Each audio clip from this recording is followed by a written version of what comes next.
Good afternoon. My name is Lucas Hernandez. Today, I'll be joined with Clifton New to discuss fast food and junk food madness. Many of us are college students, and we eat out a lot of the time. What we don't take into consideration is what fast food and junk food does to our bodies. It does more harm than good. And after much study, I would like to share with you all of my findings.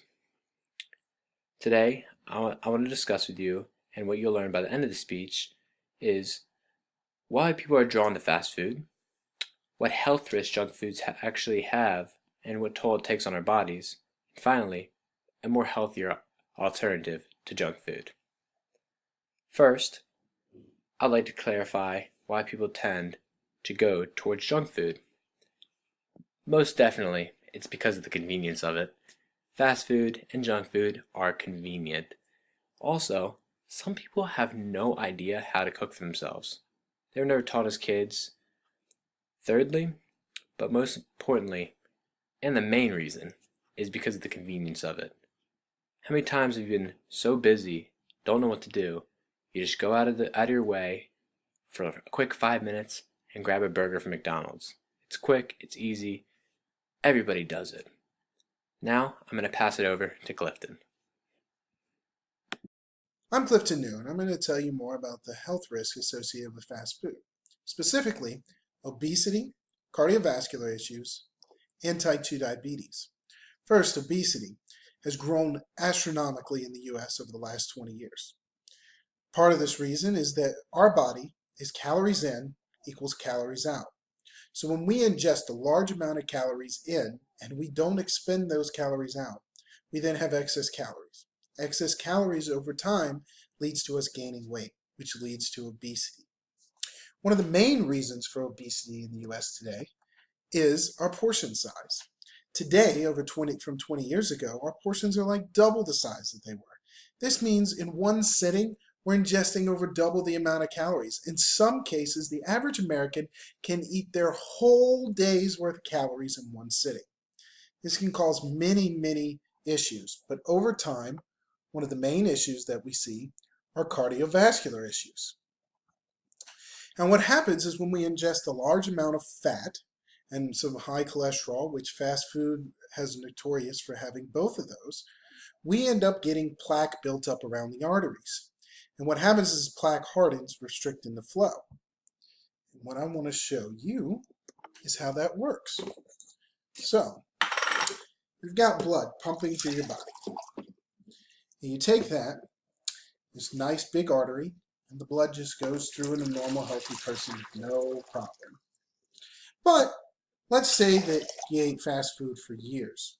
Now, that blood is building up with plaque around the artery walls. So now, that blood flow that was real easy, all of a sudden takes quite a bit longer to empty.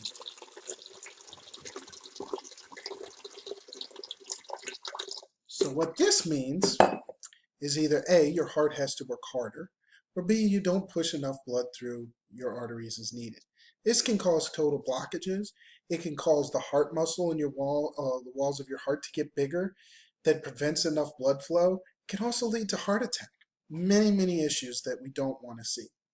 The other thing that obesity can help lead to is type 2 diabetes.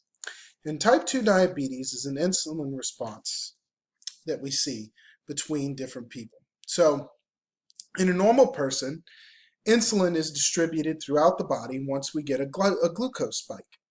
However, for an insulin-resistant person, that glucose spike does not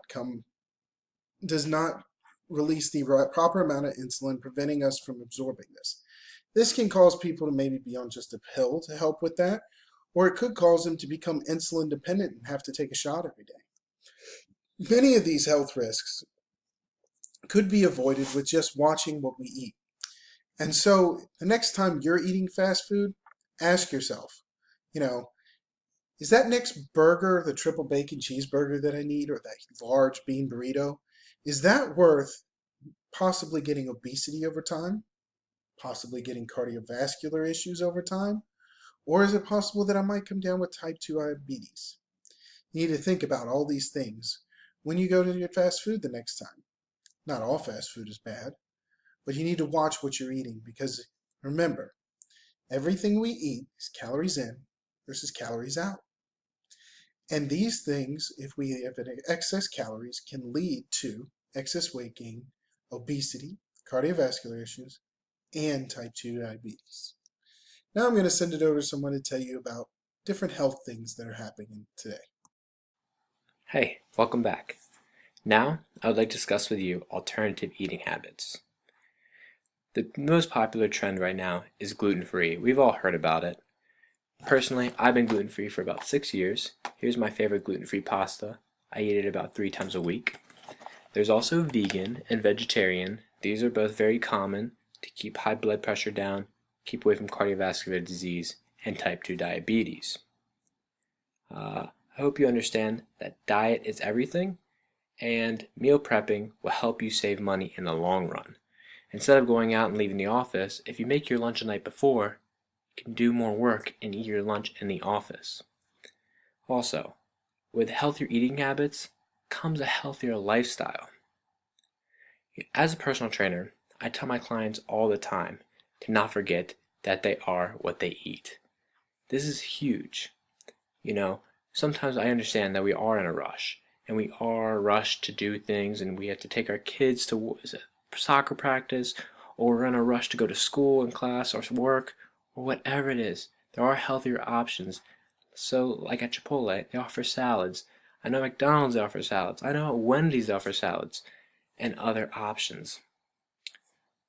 I hope you can now see how junk foods and fast foods are hurting American lives, and that there are healthier alternatives.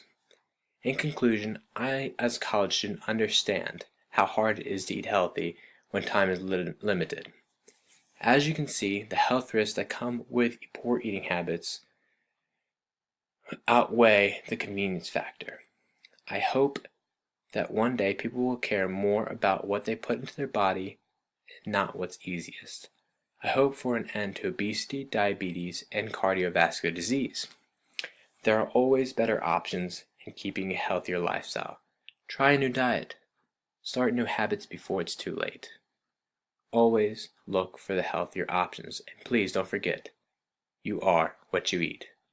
Thank you for listening.